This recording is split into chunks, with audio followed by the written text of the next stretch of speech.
Bonjour à tous, Émilie Alliot, bonjour. Bonjour. Vous êtes responsable de l'incubateur HEC, Jérémy Buazis, bonjour. Vous êtes cofondateur de Méo, c'est une entreprise qui a été incubée par l'incubateur HEC. Alors Émilie Alliot, on commence avec vous. De quand date l'incubateur HEC ? La première promotion de l'incubateur a été lancée en novembre 2007 et on a depuis 10 promotions qui sont passées par notre incubateur. Ça veut dire que chaque année, vous retenez combien de projets ? Aujourd'hui, on a 2 promotions par an et on retient par promotion une douzaine de projets, ce qui fait entre 25 et 30 projets par an, mettons. Ça varie évidemment d'une promotion à l'autre, mais la moyenne, c'est ça. Alors vous, comment ça s'est passé pour vous ? Vous avez présenté votre projet, vous avez été accepté tout de suite. Racontez-nous un peu votre histoire, l'histoire de Méo. Alors, l'histoire de Méo, elle commence au printemps 2010. Et puis en septembre 2010, on s'est dit qu'on aurait bien aimé être incubé, donc on a présenté notre projet, mais non, on n'a pas été retenu tout de suite. Vous étiez étudiant à HEC à l'époque ? Non, je fraîchement terminais, diplômé. mais fraîchement diplômé d'HEC Entrepreneur. Et du coup, on a présenté notre projet qui n'était pas encore assez mature.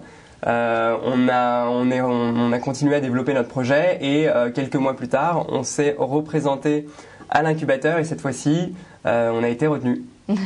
Émilie Alliot, un message de Sylvano qui nous dit: les incubés sont-ils des étudiants actuels ou des diplômés ? Alors, de manière générale, aujourd'hui, on a plutôt des gens qui sont déjà diplômés. L'idée peut être à un moment donné d'ouvrir à des gens qui sont encore étudiants, mais du moment qu'il peut y avoir un vrai suivi des projets et ce en parallèle de leur formation. Mais évidemment, c'est quelque chose qui est encore à l'étude et pour l'instant, nous n'avons de fait que des gens qui sont déjà diplômés.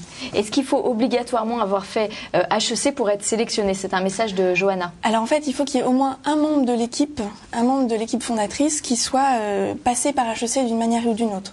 Ça veut dire être passé par un master spécialisé, ça veut dire être passé par la grande école, mais aussi par un executive MBA, un MBA ou un programme d'HEC. Il y a Nathalie, Jérémy Buazis, qui voudrait savoir quelle est l'idée précise de Méo et est-ce que vous êtes les premiers à lancer ce type d'offre ou est-ce qu'il existe déjà des offres existantes ? Détaillez-nous un petit peu votre idée. Alors chez Méo, on a sorti Bucket. Bucket, c'est un média mobile pour les campus, pour les écoles, les facs, sous forme d'application mobile. Donc, concrètement, c'est une application téléchargeable sur son mobile ? Exactement. Concrètement, on offre une application aux étudiants et aux associations d'une école ou d'une fac qui permettent aux assos de communiquer sur leurs événements, sur leurs actus, sur des bons plans et qui permet aux étudiants de savoir tout ce qui se passe dans leur école. Concrètement, les étudiants téléchargent l'application BDE HEC ou alors BDE Sciences Po et ils ont toute leur vie étudiante dans leur poche. Et la deuxième question, donc, oui, nous, on est les premiers à faire ça en France, en Europe et dans le monde. À quel moment, Émilie Alliot, faut-il déposer son dossier pour être retenu à l'incubateur ? Alors nous, ce qu'on demande, c'est qu'il y ait déjà une étude de marché qui a été réalisée. L'idée, c'est qu'on prend des projets qui sont suffisamment en amont pour que notre accompagnement ait vraiment une valeur pour ces projets-là. Pour autant, il faut qu'il y ait un vrai projet d'entreprise derrière. Il ne s'agit pas d'un projet d'une ébauche, d'une idée, mais vraiment un projet avec une vraie intention de créer l'entreprise derrière. Il y a plusieurs phases de sélection, demande courage. Oui, il y a 2 phases de sélection. Il y a une sélection sur dossier et ensuite une sélection par des comités de sélection. En fait, là, je viens d'ouvrir le recrutement de la prochaine promotion donc, qui rentrera en février de 2012 et les dossiers de candidature sont à déposer au plus tard le 14 décembre à minuit. Et donc là, vous avez un dossier de candidature à remplir sur l'équipe, le projet, le business, le marché, l'opportunité, le côté financier aussi. Donc voilà, la première étape c'est ça. Suite à ce dépôt de dossier, donc il y a un premier entretien téléphonique, une première sélection après cet entretien téléphonique. Les projets qui sont admissibles après cette première étape passent en comité de sélection avec des jurys qui sont composés d'investisseurs, de professeurs d'HEC, d'entrepreneurs, d'anciens incubés aussi. Et donc l'idée c'est de vraiment se faire une idée du projet et de l'équipe qui porte le projet. Et suite à cette sélection-là, la prochaine rentrée aura lieu le 7 février 2012. Jérémy Buazis, vous avez passé, j'imagine, ces phases de sélection. Qu'est-ce qui est le plus difficile ? Le plus difficile, c'est de voir son projet remis en question et de voir une quinzaine de personnes dire c'est suffisamment bien ou c'est pas bien, on veut pas de vous. c'est peut-être ça. Mais on croit à son projet et on le refait, on est aidé. Avance, c'est pas question de le refaire, mais c'est une avancée permanente et puis on revient taper à la porte quelques mois plus tard. Et puis c'est un bon entraînement en même temps puisque c'est le quotidien d'un entrepreneur de voir son travail remis en question et de se remettre en question et d'avancer sur cette base-là. Émilie Alliot, concrètement, qu'est-ce qu'apporte un incubateur ? C'est de l'accompagnement et puis c'est... Mais l'accompagnement, c'est du matériel Alors il y a plusieurs choses. En fait, dans l'accompagnement, il y a trois éléments de base, je dirais. Il y a de la formation, donc des cours, entre guillemets, parce que ça reste très interactif, sur la levée de fonds par exemple, sur la prospection commerciale, sur le financement des startups. Donc ça, ce sont des cours un peu...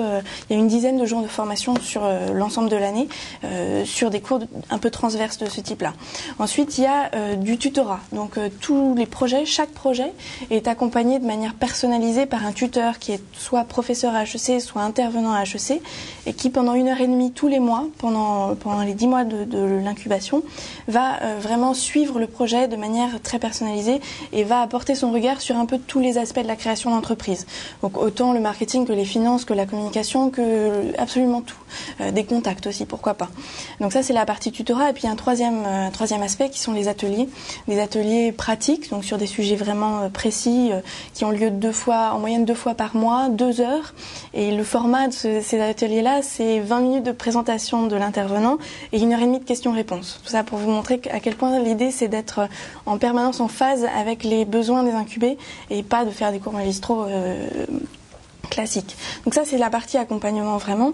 Ensuite il y a un certain nombre de choses en plus. On fait notamment un forum pour présenter les projets de l'incubateur devant des investisseurs. Donc les incubés vont pitcher leurs projets et ce devant un panel d'investisseurs parisiens ou français de manière plus générale. Les investisseurs, c'est vous qui les trouvez pour la société. Absolument. Donc ça c'est le forum investisseur qui a lieu généralement en fin d'année d'incubation pour chacune des promotions.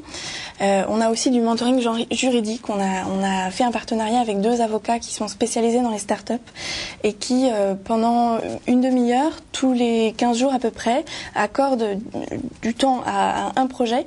Donc chaque projet peut s'inscrire et se voit accorder une demi-heure. Et donc ils abordent avec ces avocats tous les sujets juridiques possibles et imaginables. Ça va de la propriété intellectuelle au statut, au pacte d'actionnaires. Enfin vraiment, l'idée c'est d'avoir un service le plus complet possible. Et l'idée, voilà, c'est de multiplier un peu l'accès à des réseaux de ce type-là. Et notamment, on aide aussi les incubés à travailler sur leur communication.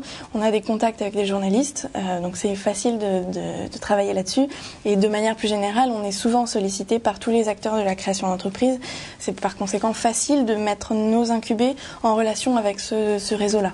Alors, une question de Marcus à Jérémy Boisis. Qu'est-ce qui a été le plus important pour vous, justement, pendant l'incubation ?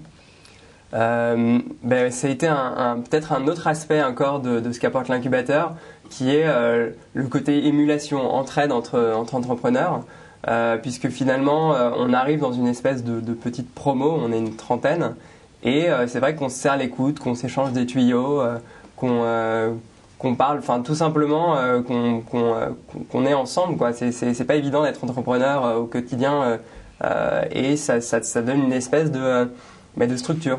Donc c'est peut-être ça que j'ai le plus apprécié. Émilie Alliot, combien de temps reste-t-on dans l'incubateur ? On reste 1 an. Donc il y a 1 an d'accompagnement complet.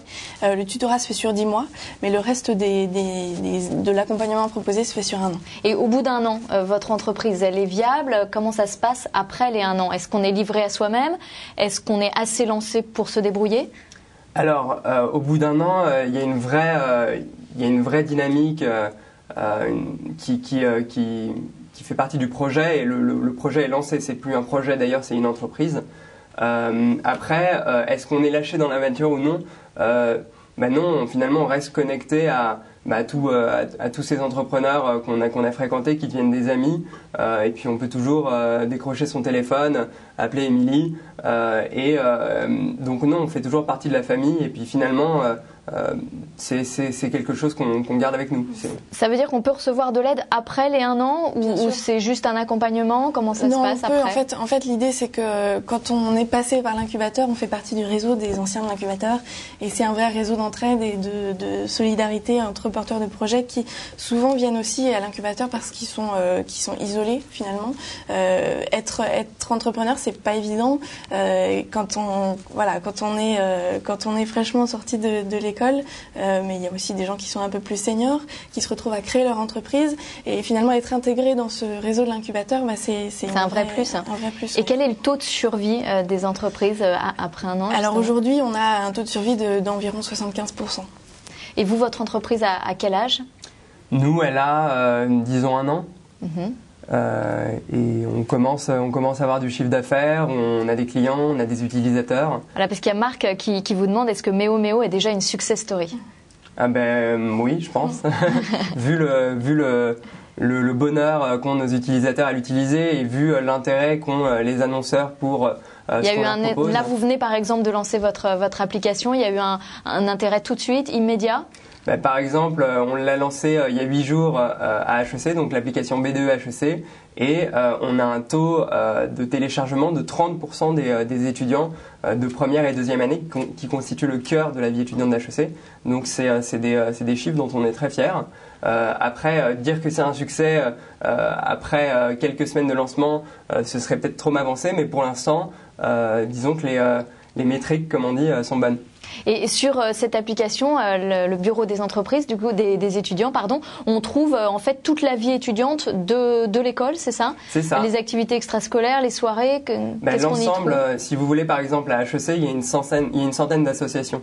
Chaque association a accès à un portail web qui lui permet de mettre en libre service du contenu sur l'application, des événements, de l'actualité, des bons plans, qui se retrouvent quelques secondes plus tard dans la poche de tous les étudiants. Donc voilà comment ça fonctionne. Donc non, c'est pas l'application du BDE, mais de l'ensemble de la vie étudiante d'HEC. Une question, Émilie Alliot de Valentin. Est-il préférable de faire son incubation directement après HEC ou peut-on par exemple partir 1 an à l'étranger et revenir plus tard? Je dirais que ce qui est important, c'est d'assurer le suivi de l'entreprise. Je veux dire, pour nous, c'est fondamental. Partir 1 an à l'étranger, ça signifie qu'on va avoir d'autres sujets sur cette entreprise, à moins de créer son entreprise à l'étranger.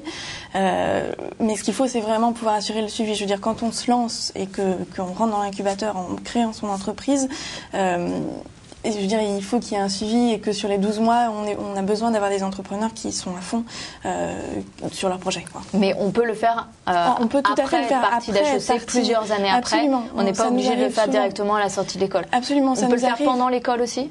On peut, alors comme je vous disais tout à l'heure, il y a des projets d'étudiants qui sont tout à fait aboutis et qui pour autant sont des gens qui ne sont pas encore diplômés. Pour l'instant, on n'en a pas dans l'incubateur, mais c'est tout à fait quelque chose qui pourrait se faire à l'avenir. Alors Émilie Alliot parlait des financements. Vous avez eu des financements, vous? Noémie demande à quelle hauteur, par exemple? Alors nous, on a fait appel, en France, on a beaucoup de chance, on a des organismes qui soutiennent l'innovation. Donc on a fait appel à 3 de ces organismes, le Centre francilien d'innovation, Scientipol Initiative et notre banque en partenariat avec Oseo. Et aujourd'hui, on a levé 150 000 € de cette manière. Est-ce que vous pouvez nous donner les partenaires financiers, c'est Capital qui demande les partenaires financiers de l'incubateur? Diriez-vous qu'on est dans une période propice pour entreprendre? Alors les partenaires financiers de l'incubateur, en fait, je veux dire, aujourd'hui c'est un réseau, je dirais informel entre guillemets. On a ce réseau et qui plus est avec le réseau des anciens d'HEC, on peut le cultiver de manière très facile. Après sur ce qui est du contexte aujourd'hui pour les entreprises, évidemment c'est pas évident de créer une boîte dans le contexte actuel, mais on a des entrepreneurs. Parce que c'est pas évident d'avoir les financements. Mais absolument, parce que voilà, on est dans une période où c'est pas évident de financer des projets, c'est des prises de risques, mais en même temps aujourd'hui nous à l'incubateur ce sont des projets qui sont passés par la sélection de l'incubateur, qui sont des gens qui sont passés par HEC, et je veux dire tout ça fait que voilà, on a des projets qui ont une vraie crédibilité et qui sont tout à fait capables de se défendre et qui se défendent de fait très bien. Est-ce qu'il y a des banques derrière? Alors aujourd'hui non, mais enfin je veux dire, il y a des banques partenaires si vous voulez, il y a des banques qui font partie de notre réseau, mais voilà, c'est de manière informelle. Raoul voudrait savoir que vous a apporté le support HEC, Jérémy. Le support HEC, c'est-à-dire? C'est-à-dire d'avoir fait l'école, j'imagine, d'avoir fait HEC. Est-ce que ça m'a apporté plusieurs choses. Bon, déjà j'ai effectivement appris un certain nombre de bases pour des outils un petit peu qui me servent au quotidien. Et puis ensuite, c'est vrai que le réseau qu'on crée en étant HEC nous aide après au quotidien quand on cherche à faire quelque chose. Il y a des entreprises qui sont connues, issues de l'incubateur. C'est Steve qui demande ça. Est-ce que oui, on commence à en avoir. Vous pouvez nous donner quelques noms? On a Méo qui commence à être connu sur les campus. Et puis on a des entreprises du type Dilissime qui a été, enfin sur lequel Living Social, le concurrent de Groupon aux États-Unis, a pris des participations majoritaires récemment. Donc c'est une entreprise qui aujourd'hui a connu un vrai succès.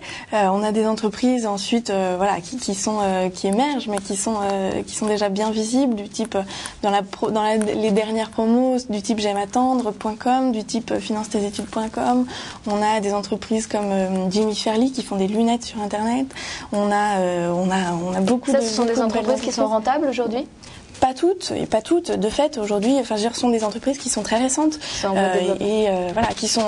tout à fait normal aujourd'hui d'avoir des entreprises qui ne sont pas toutes rentables. Je veux dire, une entreprise qui se crée généralement n'est pas rentable avant au moins 3 ou 4 ans, donc c'est tout à fait normal. Pour autant, ce sont des entreprises qui sont des vrais succès parce que ce sont des entreprises qui sont visibles et qui ont un potentiel de croissance important. TrueLife voudrait savoir si vous avez déjà votre Dream Team et est-ce que vous avez besoin de recruter un autre associé parce que Charlotte, en tout cas, elle est très partante. Si Charlotte a des compétences en marketing web, on est preneur, on cherche un stagiaire en ce moment. Au niveau des associés, non, on a déjà une Dream Team. Vous êtes combien? Comme on dit. On est 4. 4 issus d'HEC? Non. Moi, je suis sorti d'HEC. Les autres ont fait différentes études. Il y a deux des membres de l'équipe qui travaillent au développement du produit, qui codent, comme on dit. Et puis, mon autre associé, lui, vient du monde de la pub digitale, a travaillé dans des agences de pub avant de rejoindre le projet. Donc c'est multi-compétences. Exactement. Là-dessus, justement, pour ceux qui voudraient déposer leur candidature pour les entreprises de l'incubateur, vous avez un onglet sur notre site internet sur lequel vous pouvez laisser vos coordonnées et un message à propos de votre candidature. Et tous les incubés ont accès à ces données, donc elles peuvent vous solliciter ensuite. Et alors, Larry King, Pierre Kosciusko-Morizet, parrain de votre incubateur, parle d'un écosystème qu'offre l'incubateur. En quoi est-ce bénéfique et comment ça se traduit concrètement?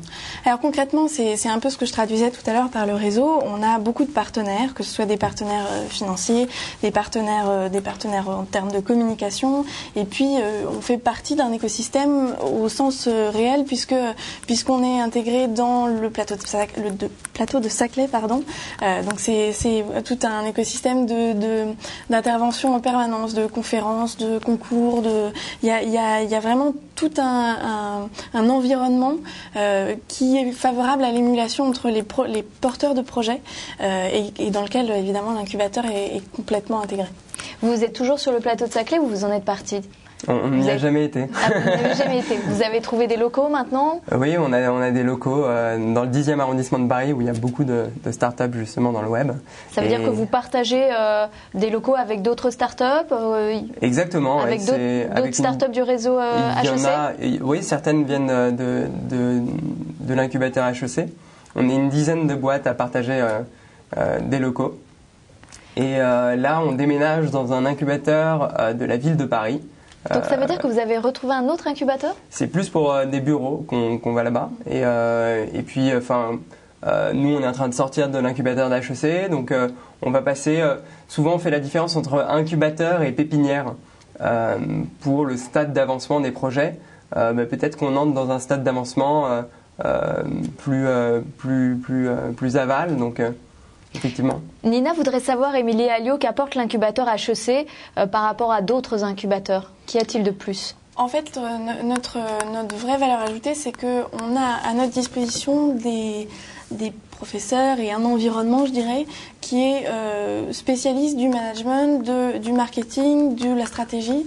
Et par conséquent, c'est vraiment là-dessus que se développe notre valeur ajoutée. Je veux dire, tout l'accompagnement qu'on fait, il est fait dans cette perspective-là. L'idée, c'est que on peut on peut vraiment accompagner les porteurs de projets dès le début pour que le projet qu'ils construisent soit vraiment solide et qu'ensuite il se développe de manière pérenne et rapide et ambitieuse. Est-ce qu'il y a un point commun à tous les incubes, demande Miss? Oui, il y a un point commun. Je pense que c'est la rapidité déjà, la réactivité. Vraiment, c'est un environnement où il se passe énormément de choses tout le temps, ça bouge tout le temps. C'est un contexte assez, d'émulation assez important. Est-ce que vous pouvez nous donner, Jérémy Boisiz, l'origine du mot Méo Méo? C'est True Life qui voudrait savoir d'où ça vient. Alors Méo Méo, ça veut dire ici en vietnamien. Et c'est lié à un premier projet qu'on avait développé. Donc voilà. C'était quoi ce projet? On a sorti des applications mobiles pour les salons et les congrès. Donc c'était un peu la première vie de notre projet. Et comme beaucoup de projets, ça change beaucoup, ça se transforme. Ce premier projet sur les salons, on l'a un petit peu mis entre parenthèses ces derniers mois, puisque finalement on doit se concentrer pour être efficace parce qu'on dispose de ressources limitées. Donc voilà, c'est lié à notre première vie. En moyenne, combien d'étudiants y a-t-il dans les incubateurs ou combien de salariés en fait dans les sociétés qui sont incubées? En général, en moyenne, il y a deux porteurs de projets, 2 associés fondateurs en fait.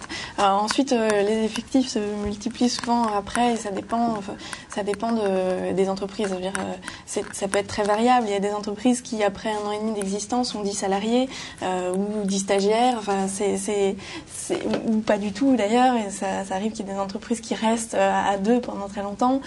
C'est très variable. Et vous avez une idée de combien deviennent des TPE, combien deviennent éventuellement une PME? Aujourd'hui, on n'a pas énormément de recul sur nos entreprises, donc c'est difficile de répondre à cette question-là, mais il y en a certaines dont on peut dire qu'elles se sont bien développées et que voilà, ça peut continuer encore longtemps. Il y a Shams qui voudrait savoir s'il est possible de faire un stage ou de se faire embaucher chez l'une des startups incubées. Donc là, il faut aller directement sur le site oui.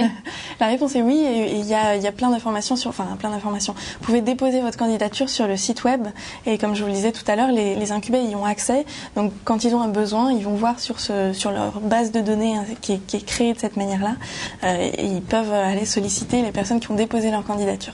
Shams qui voudrait encore savoir à quel moment peut-on postuler.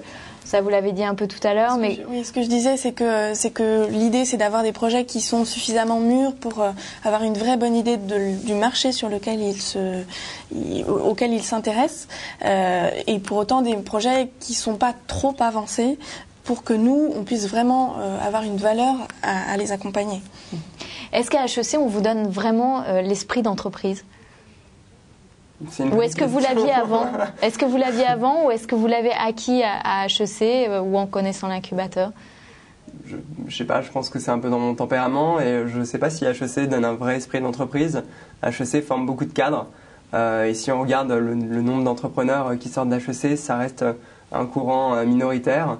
Après, à HEC, on trouve une bonne poignée de gens qui sont très motivés pour entreprendre.